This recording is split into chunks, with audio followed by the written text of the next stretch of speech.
Ok, en honor a los que están ya, comenzamos la clase y bueno, si después se van sumando el resto de la gente, entonces de todos modos la clase está nuevamente grabada y va a ser subida a la plataforma, ¿sí? Bueno, lo que nos toca hoy ver son las, eh, vamos a estar estudiando lo que son las antenas, ¿sí? Vamos, Vamos a dar una pequeña, en realidad lo que vamos a hablar es del dipolo eléctrico de una que tiene media longitud de onda, ¿verdad? ¿Sí? El dipolo eléctrico en realidad es un tipo, justamente como vamos a ver, de campo eléctrico producido por dos cargas. Y es eso lo que vamos a estar mirando en la clase de hoy, ¿verdad? Explicar y calcular el campo eléctrico de un dipolo eléctrico, ¿sí? Y explicar una muy importante aplicación en telecomunicaciones de los dipolos eléctricos, que es la antena de dipolos eléctricos de media longitud de onda, ¿sí? El dipolo eléctrico es sencillamente, como vamos a ver, son dos cargas eléctricas, ¿sí? De signo contrario, aquí, dos cargas eléctricas de signo contrario, por eso lo representa en dos colores, ¿sí? Estas dos cargas eléctricas están separadas aproximadamente una distancia, entre ellas una distancia d. ¿Sí?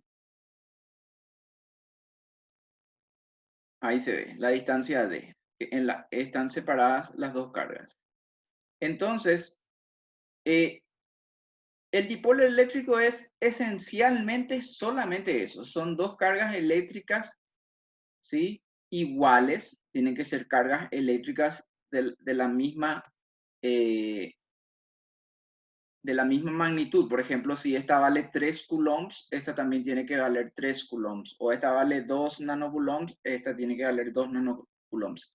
Con eso queremos decir que ambas cargas son de la misma magnitud, pero tienen signo diferente. Una de ellas es positiva y la otra es negativa, ¿sí? Entonces, básicamente eso es un dipolo eléctrico. Fíjense que realmente en la naturaleza hay muchísimos ejemplos de dipolo eléctrico porque, eh, por ejemplo, el átomo de hidrógeno que tiene un electrón alrededor de él, ¿verdad? Y un protón en el centro, es un ejemplo, una especie de dipolo eléctrico. Y hay varias moléculas, ¿sí?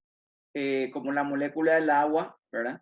Que tienen comportamiento de un dipolo eléctrico. Se polarizan lo que se llama el cation y el anión, ¿verdad? Dentro de una reacción química, ¿sí? Entonces, el dipolo eléctrico en sí explica un montón de propiedades físicas y químicas de los elementos, ¿verdad? Y para nosotros en telecomunicaciones, el dipolo eléctrico es la base del funcionamiento de las antenas de dipolo, ¿verdad? Y aunque ustedes no lo crean, ¿verdad? Prácticamente todo lo que tiene que ver con antenas de una u otra manera está relacionado al dipolo de media longitud de onda. Resulta que yo puedo agrupar un montón de dipolos de media longitud de onda y ir formando señales electromagnéticas muy buenas, ¿verdad? Entonces, comprender el funcionamiento del dipolo eléctrico es fundamental para nosotros como ingenieros de telecomunicaciones, ¿sí? Y en realidad es muy simple el principio del dipolo eléctrico, ¿verdad? Son dos cargas, entonces de igual magnitud, signos contrarios, separados a una distancia d, ¿verdad? Y entonces es posible, como siempre, cada uno de ellos está produciendo un campo eléctrico. Como habíamos dicho, ¿verdad? En la clase de campo eléctrico, en la, en la facultad, en el aula virtual de la facultad, ¿verdad? Eh, entonces, los campos eléctricos producidos por cargas negativas tienden a ingresar, aprovechamos para repasar el concepto. Los campos eléctricos producidos por cargas negativas tienden a ingresar o se dirigen hacia la carga negativa. mientras que los campos eléctricos producidos por las cargas positivas tienden a salir, ¿verdad? O se dirigen hacia afuera de la carga positiva. Es por eso que en este diagrama que tenemos acá, simple, vemos como la carga negativa, el campo eléctrico debido a esta carga negativa se dirige hacia la misma y el campo eléctrico debido a la carga positiva tiende a salir de la misma, ¿sí?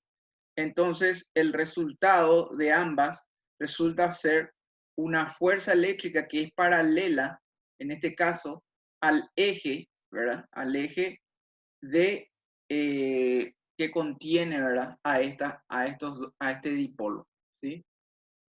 Este eje puede ser o no físico, ¿verdad? Puede haber acá un material, que es el caso de las antenas, donde se pone acá un material metálico que es excitado por un voltaje, que enseguida vamos a ver las características, como puede no haber también acá ningún dispositivo y sencillamente haber concentraciones de cargas en los dos extremos separados a una distancia d. O sea, no es necesario que haya un material físico entre estas dos cargas. Pero en el caso de las antenas, resulta el caso que sí lo hay, ¿verdad? Entonces, esa es la esencia del dipolo eléctrico. Dos cargas de signo contrario de igual magnitud separadas a una distancia d. Y otra cosa importante es que generalmente esta distancia d es muy inferior al punto R del espacio donde yo quiero medir el efecto del dipolo, ¿verdad? Entonces, la distancia d entre ellos es el efecto del dipolo, los campos que vamos a ver, es para una distancia de R suficientemente separado, ¿verdad? De la ubicación de, o sea, respecto a la distancia entre estos dos AD, ¿verdad? Esta R es mucho más grande. El punto del espacio donde voy a medir es mucho más grande respecto a la distancia que existe entre los dipolos. Esa es otra característica importante para caracterizar, ¿verdad? Para definir los campos eléctricos producidos por los dipolos. ¿Okay? Ahí vamos a ver. Fíjense que en este caso nos vamos a utilizar la ecuación en sí del campo eléctrico. Tenemos entonces, fíjense en este ejercicio, donde vamos a mirar cómo es que se compone el campo eléctrico del dipolo. Tenemos que estar ubicados, ¿verdad? Dos cargas iguales de la misma magnitud, Q y menos Q, ¿verdad? Son de la misma magnitud, pero de sentidos contrarios, ubicados sobre el eje Y, ¿sí? Según datos del problema, esto vale A y esto vale menos A. O sea que la distancia total es 2A, ¿sí? Y entonces, en un punto cualquiera del espacio, en coordenadas ortogonales X y Z, entonces quiero conocer el campo eléctrico debido a este dipolo eléctrico ubicado sobre el eje Y, ¿sí? Para ello, entonces, voy a utilizar la fórmula que viene de campos eléctricos propiamente dicho, ¿sí? Que va a ser la carga generadora, ¿sí? Sobre 4pi epsilon sub 0, el módulo del vector, el vector R', ¿verdad? Entonces, acá es R y la posición donde están las cargas es R', ¿sí? R menos R', entonces, esto es su módulo y este es el vector. Entonces, ahora lo que hacemos es aplicar esta fórmula, ¿sí? Por nuestra base de cálculo infinitesimal y geometría analítica, ¿verdad? Ustedes dan todo lo que tiene que ver con cálculo ya en materias previas a esto, pero recuérdense que cuando yo hacía el cálculo de este vector, ¿qué hacía? Restaba las coordenadas, ¿verdad? X. Como respecto, esta carga Q está en el origen en X, entonces X menos 0 me da el propio X, ¿sí? Luego, en Y es Y menos la posición es A. Entonces de ahí sale que es Y menos A, ¿sí? Y por otro lado, el vector en Z es Z menos 0. ¿Por qué? Porque esta carga tiene solamente una componente en Y, que es lo que se ve acá. No tiene componente en X ni en Z esta carga.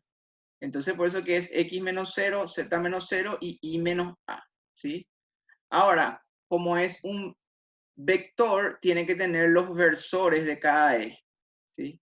Entonces, el versor del eje X es Y, el versor del eje Y es J y el versor del eje Z es K, ¿sí?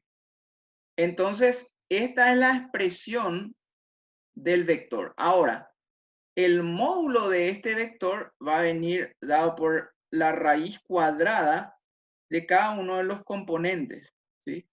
Entonces la raíz cuadrada de x al cuadrado más la raíz cuadrada de z al cuadrado más, ¿verdad? Y menos a elevado al cuadrado, todo esto es su raíz cuadrada y este módulo por fórmula se eleva al cubo. Entonces acá tengo de manera sintética el campo producido por la carga positiva, ¿sí? Y ahora voy a tener el campo producido por la carga negativa, E menos Q. Perdón, ahí. Entonces, sencillamente la carga menos Q entra con su signo. Entonces, nuevamente, X, esta carga menos Q, su coordenada de X es 0. Entonces, X menos 0 me da X nomás, ¿sí? Z también es 0. Este punto es 0, su coordenada en Z, solo tiene coordenada en A. Entonces Z menos 0 me da Z. Y respecto al eje Y es menos A. Entonces menos por menos me da más A, ¿sí? Entonces de ahí es que obtengo esta expresión para este vector, ¿verdad? R menos R' en este caso es esto. XY más I más A en J más Z en K. Y luego tengo que hacer esta parte de la ecuación. El módulo no es otra cosa que elevar los componentes al cuadrado. X al cuadrado, Z al cuadrado, y más A al cuadrado, ¿verdad? La raíz cuadrada de esos elementos elevados al cuadrado. Y eso nuevamente elevado al cubo, ¿sí? Porque el módulo es la raíz cuadrada de los componentes elevados al cuadrado. Eso es el módulo. Pero ese módulo nuevamente se encuentra elevado al cubo, ¿sí? Entonces, ahora lo que voy a hacer es sencillamente voy a desdoblar mi ecuación para tener todos los componentes en el eje X, ¿sí? Y con el versor Y. Entonces hago sencillamente factoreo lo que corresponde, ¿verdad? Si yo tengo estas dos expresiones, la primera, la parte positiva va a estar multiplicado por esta fracción, y eso es lo que hacemos, por la fracción que tiene I más A, ¿sí? Y el negativo va a corresponder, va a estar multiplicado por esta otra fracción que tiene el I menos A, ¿sí? Entonces, y el factor común va a ser QX ahí, ¿sí? Y eso es lo que se escribe, QXI, ¿sí? Dividido 4 pi epsilon, ¿sí? Acá yo estoy teniendo 4 pi epsilon, acá me está faltando el pi epsilon en esta expresión, ¿sí? Queda como una pequeña tarea hacer, acá falta una pequeña corrección pi epsilon y acá también, ¿sí? Un error de tipeo. Pero aparte de eso, la fracción está bien desarrollada. Vamos acá entonces, el factor común es el producto obviamente de los dos denominadores que escribimos acá. Y de manera semejante va a ser para el cálculo de QJ, ¿sí? QJ va a tener primeramente I menos A multiplicado por el denominador que esta parte no tiene, que es I más A al cuadrado, ¿sí? Que aparece aquí. Restado de I más A multiplicado por J, que salió afuera con Q, ¿sí? como factor común, multiplicado por la parte que él no tiene, que en este caso es I, es esta parte la que no tiene esa expresión, y es I menos A al cuadrado. Eso es para el numerador. En el denominador es el producto de estos dos, ¿sí? Es el producto el factor común es 4pi epsilon sub 0, y la parte no común, entonces es lo que se copia en la fracción, que son esta expresión y esta expresión, ¿sí? Porque 4pi epsilon sub 0 sí es un factor común.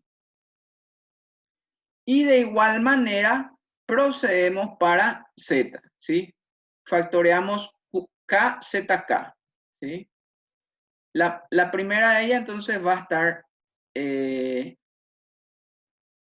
con el signo, ¿sí? El signo correspondiente a esta parte de la expresión, I más A, y luego con el signo correspondiente a I menos A, ¿sí? El procedimiento es análogo al cálculo de la componente en X, al cálculo de la componente en Y, ¿sí? Y al cálculo de la componente en Z, entonces es análogo a ambos. Y con eso obtenemos la expresión completa, ¿sí? Con eso tenemos la expresión completa. Vamos a ver. Acá tenemos entonces la expresión completa que corresponde al campo eléctrico total en un punto X y Z producido por un dipolo en Q y menos Q'. Entonces, en el ejercitario que se les está dando, se les pide calcular, ¿verdad? Tomando esto como ejemplo, se les pide calcular algunos otros campos eléctricos de dipolos cuando los dipolos están ubicados en otras direcciones. Pero el principio del cálculo, entonces ustedes mirando con detenimiento esta lámina y analizando la fórmula, van a poder hacer tranquilamente el ejercicio partiendo de este ejemplo, ¿sí? Entonces eso es, desde el punto de vista del rigor matemático, a qué corresponde el campo total, ¿sí? Ahora nosotros vamos a irnos más bien por las propiedades prácticas de la radiación, ¿verdad? De por qué le utilizamos al dipolo eléctrico en telecomunicaciones, ¿sí? Esto es, desde un punto de vista del rigor matemático, cuál es la forma del campo eléctrico que tiene, ¿verdad? Esas ecuaciones caracterizan al campo eléctrico producido en un punto P justamente por un dipolo, ¿verdad? Que esté en distancias A y menos A sobre el eje, ¿verdad? Ahora vamos a ver más bien la parte cualitativa, o sea, qué es lo que para nosotros técnicamente nos es útil del dipolo eléctrico, ¿sí? Cuando vemos, primero tenemos que ver las líneas en el plano del dipolo eléctrico, ¿sí? Salen de la parte positiva esas líneas de campo eléctrico y se dirigen naturalmente hacia la parte negativa, ¿sí? Pero después tienden a separarse cada vez más, ¿sí? Cada vez más, y van tomando esta forma, ¿sí? Cada vez se hacen más grandes, ¿sí? Esto sería una cuestión cada vez más grande, ¿sí? Esta es este distanciamiento que se produce entre las cargas. Resulta que cada línea está representando a la energía de las cargas positivas, o sea, entre ellas se van a repeler, pero dirigidas hacia las cargas negativas tienden nuevamente a unirse. ¿Por qué? Porque las cargas de signo contrario sí se están atrayendo, pero las cargas del mismo signo, entonces por eso vemos que cada vez se van separando más, ¿sí? Se van separando más, y esta es la forma que tiene entonces las líneas de campo eléctrico del dipolo eléctrico en el plano, ¿sí? Y esta radiación, fíjense que esta radiación es lo que le dieron el potencial para inventar una tecnología, ¿verdad? Al observar con detenimiento las líneas de campo de un dipolo, Entonces se les ocurrió, ¿verdad? La imaginación, la inventiva de personas como el caso de Guglielmo Marconi, ¿verdad? Que fue el primero que realizó una transmisión, ¿verdad? Utilizando de manera inalámbrica. Entonces él observó este campo eléctrico y pudo visualizar una utilidad para esa forma de campo eléctrico, ¿sí? Entonces, fíjense que acá vemos con mayor detenimiento qué es lo que está pasando con el campo eléctrico en la medida que nos alejamos del dipolo, ¿sí? Fíjense que acá prácticamente se van formando ondas que en este segmento que estoy señalando en la pantalla, ¿sí? Son prácticamente paralelas al eje del dipolo, ¿sí? Entonces, en la medida que se van alejando, que las ondas están más alejadas del dipolo, entonces tienen segmentos más grandes del campo eléctrico, ¿sí? De las líneas de campo eléctrico que son paralelas a este eje. Entonces, como que yo voy teniendo una propagación y a esto, ya una distancia suficiente del dipolo, se le llega a conocer inclusive como onda plana, porque para una persona situada acá y con una antena vertical, él va a ver como una onda plana. Él no va a ver esta parte, no va a ver esta parte, sino que va a ver este frente de onda, ¿sí? Y para él le va a aparecer un frente de onda con los campos eléctricos paralelos a el campo eléctrico del dipolo. Y esa es la gran propiedad que se está utilizando, o la propiedad, por así decirlo, clave que se utiliza para que yo pueda utilizar este dipolo eléctrico como un elemento de radiación para enviar información, ¿sí? El hecho de que se forma una onda plana, ¿sí? Que es paralela al eje del dipolo, ¿sí? Entonces, por la observación de las formas de campo eléctrico, entonces llegaron a deducir los que inventaron, ¿verdad? Las antenas de dipolo, llegaron a deducir de que esa propiedad se podía utilizar para construir una antena, ¿sí?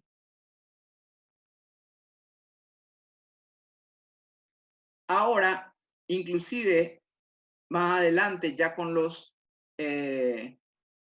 ellos también comprendieron, ¿sí? Que este campo eléctrico era como que giraba 360 grados, o era el mismo, porque ellos hicieron las mediciones, ¿sí? Vuelvo a mi lámina anterior. Ellos hicieron las mediciones en cada parte. Fíjense que en esta parte es como que la línea es paralela a este eje. Hicieron las mediciones en las diferentes partes y se dieron cuenta que el campo eléctrico a un radio que sea el mismo, por ejemplo, si estaban a una distancia de 30 metros, medían en todas las direcciones a 30 metros y resultaba que el campo eléctrico era el mismo, ¿sí? Entonces, de esa manera fueron deduciendo que la radiación producida por un dipolo era el mismo en todas las direcciones, ¿sí? Y eso es lo que conocemos, ¿verdad? Como una radiación omnidireccional, ¿sí? El hecho de que la radiación del campo eléctrico viaje en todas las direcciones se conoce como radiación omnidireccional, ¿sí? Y esta forma geométrica se le conoce como toroide. Y conceptualmente podríamos pensar que es una manzana, por ejemplo, ¿verdad? Para tener una idea en nuestra mente. Pero el toroide es una figura perfecta que viene por la rotación de una forma, y la forma es justamente la que está siendo dibujada por las líneas de campo eléctrico, ¿sí? Entonces, a través de la investigación, las personas se fueron dando cuenta, ¿verdad? Y toda esa información utilizó Marconi para poder hacer su primera transmisión inalámbrica. de acá viene todo el desarrollo de las telecomunicaciones inalámbricas prácticamente, ¿verdad?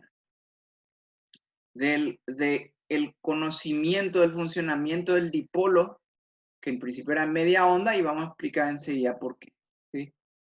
Entonces, fíjense que no es ni siquiera la fórmula matemática, sino la forma de radiación es la que, de las líneas de campo eléctrico son las que hacen tan importante al dipolo eléctrico para poder crear una antena a través de él.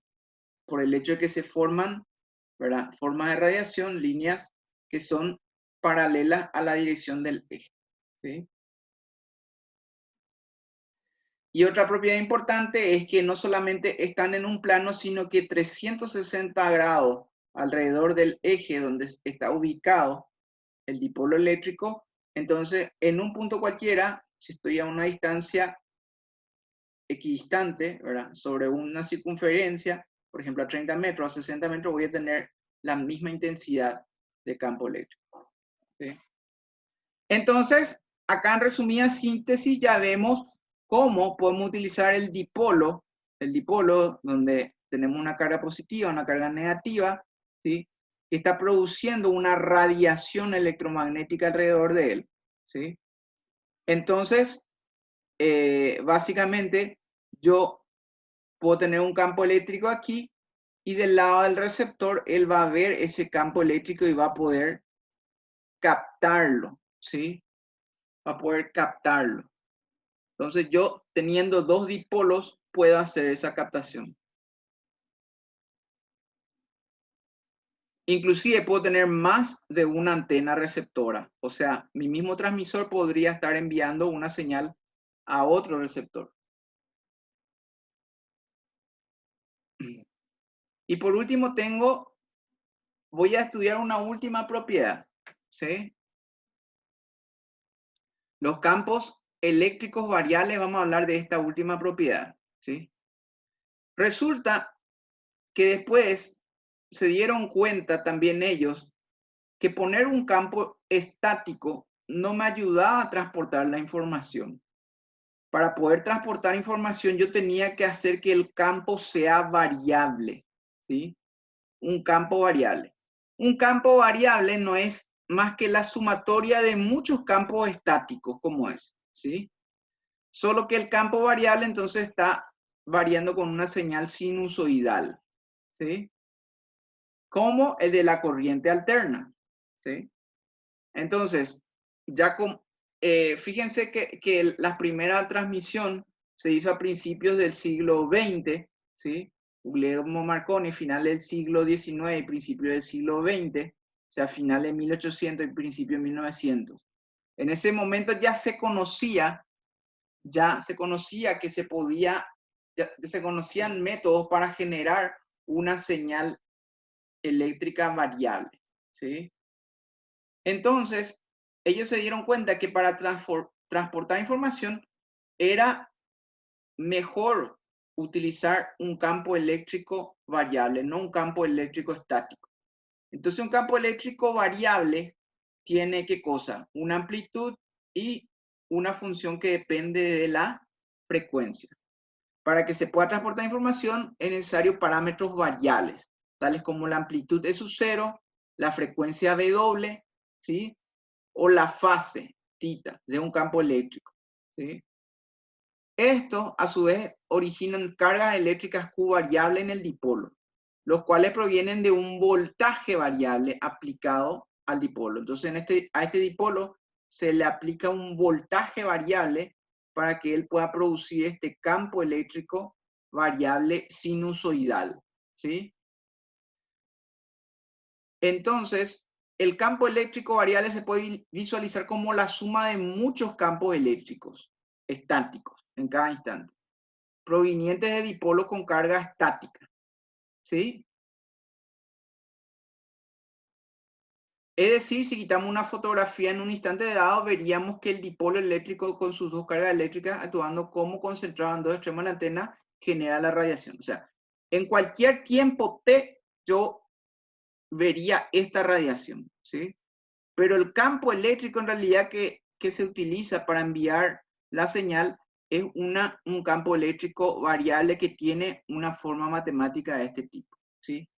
Ahora, lo último que vamos a estudiar es qué longitud tiene que tener este dipolo para producir esta señal variable, ¿sí? Entonces, se descubrió también qué longitud tiene que tener este dipolo, ¿sí? El dipolo está irradiando a una frecuencia, el campo eléctrico E sub 0 seno omega t más θ, ¿sí? Donde omega es la frecuencia, ¿sí? El tamaño del dipolo se descubrió que debe ser de media longitud de onda a la frecuencia que se quiere transmitir para que la transmisión sea posible. Entonces, media longitud de onda. Fíjense que la longitud de onda es la distancia entre dos partes más altas o entre dos máximos, ¿sí? Y media longitud de onda, entonces es la mitad de esa distancia. También una longitud de onda es desde aquí hasta aquí. Y media longitud de onda es hasta aquí, ¿sí? Entonces, en el vacío, en el aire, que aproximadamente es lo mismo, tenemos 3 por 10 a la 8 metros por segundo, es la velocidad de la luz. O sea, las ondas radioeléctricas se propagan a la velocidad de la luz, ¿sí? Velocidad es igual a lambda por frecuencia, ¿sí? Entonces, la frecuencia a la que yo quiero hacer actuar es del orden que yo estoy queriendo en este problema es de 900 MHz. Entonces vemos por medio de este ejemplo. ¿De qué longitud debe ser una antena de dipolo eléctrico para transmitir en la frecuencia de 900 MHz? Entonces, la velocidad en el vacío es lambda por frecuencia, ¿sí? De ahí deduzco que lambda es la velocidad dividido la frecuencia. Entonces la velocidad 3 por 10 a la 8 metros sobre segundo dividido 900 MHz, que es 9 por 10 a la 8, ¿sí? Entonces 3 por 10 a la 8 dividido 9 por 10 a la 8, 10 a la 8 con 10 a la 8 se va, 3 dividido 9 me da un tercio, ¿sí? Entonces me sale que es aproximadamente 0,33 metros la longitud de onda, o 33 centímetros. Luego la antena debe ser de longitud 33 dividido 2, para ser de media longitud de onda, es decir, de unos 16,5 centímetros. Entonces, cuando la antena tiene 16,5 centímetros, ¿verdad? Puede transmitir una señal sinusoidal de 900 MHz, ¿sí? Y la forma en un instante t de ese dipolo va a ser este, ¿sí? Pero evidentemente este campo va a ser un campo eléctrico variable, ¿sí? A una frecuencia, y 2pi por frecuencia, y la frecuencia de operación que es 900 MHz. Bueno, el tiempo que resta lo dejo para si alguien tiene una consulta, alguna de lo que desarrollamos, ¿verdad? ¿Hay alguna pregunta que ha abierto entonces ahora para sus consultas?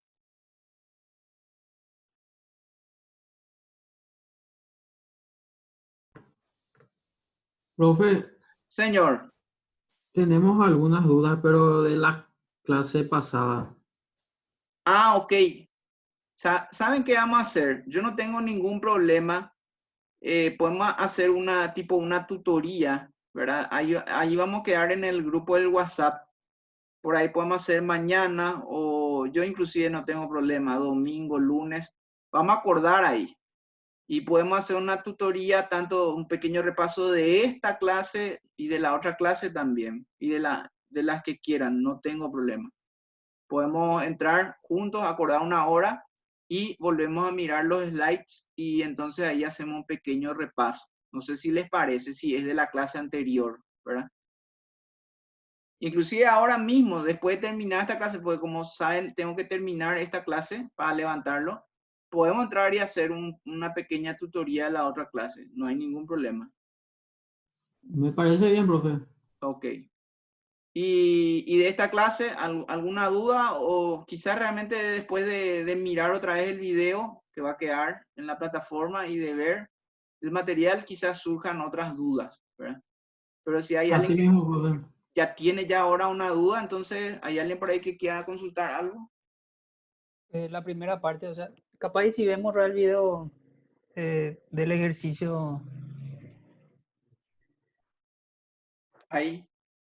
sí, hay una parte que dijiste que estaba mal y me perdí esa parte.